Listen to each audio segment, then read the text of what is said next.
di ko nakita sa Facebook na birthday mo ngayon.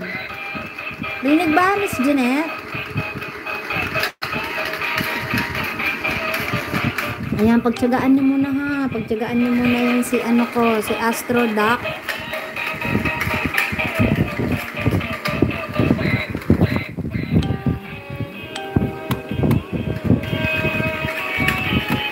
Ang dami kong ililista. Nasa ano pa lang ako, June tuloy. August 5 pa lang ako na ano, na mga links.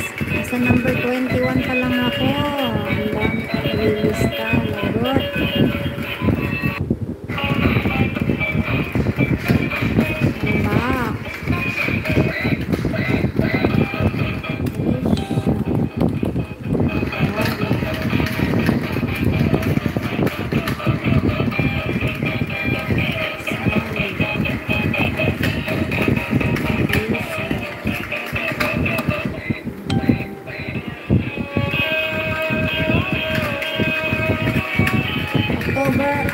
October 13? Hindi rin siya nanalo, Miss Jeanette. Wala nga nanalo sa amin. Dito sa lugar namin, walang nanalo.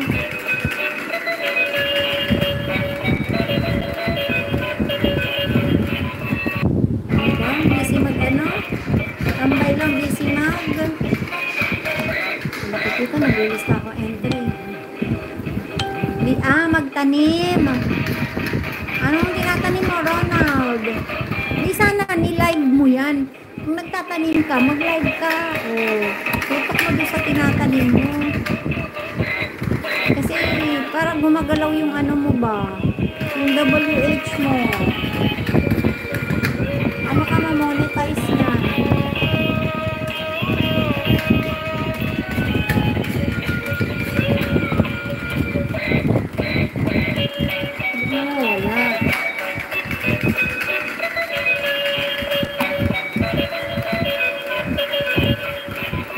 Kita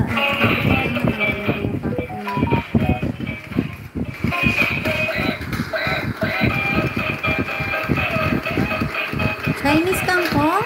Ano pinagkaiba nun sa local na kangkong? Ano yung tsura? Singkit ba yun? Singkit? Pag Chinese kangkong? Singkit yung dahon, Ronald?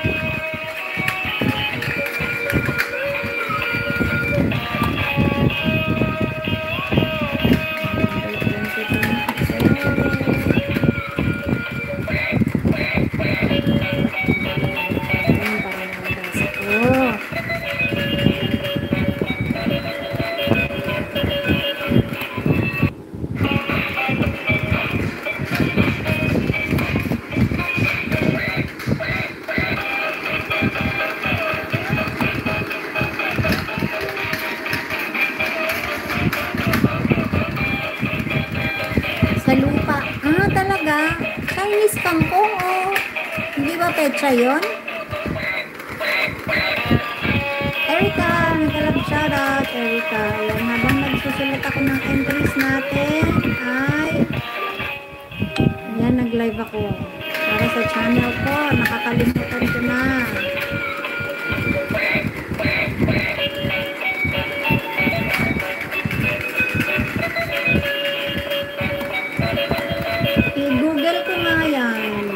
Google ko nga yung Chinese kangkong.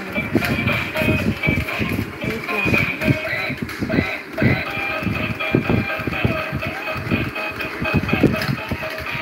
Chinese kangkong talaga. Chinese. Ano yan? Pangbenta? Kangkong. Also known as Chinese kangkong. Hindi naman. Iba naman ito. How to grow Chinese kangkong.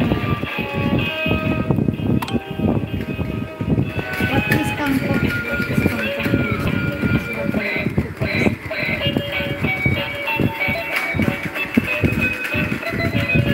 Upland kangkong. Maliit yung dahon. Kong Nguyen love, shout out. Maliliit yung dahon niya. Yung payat. Yun pala yun. Ano ko na, na-search ko na. Maliliit yung dahon niya. Tama ba? Sabi dito, a plant kangkong has narrow leaves and is grown in moist soil.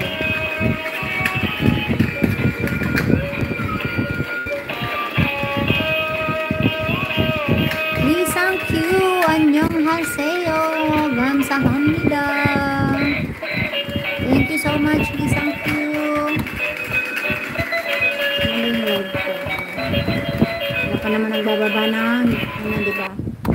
Pang Nguyen, mag-love shoutout.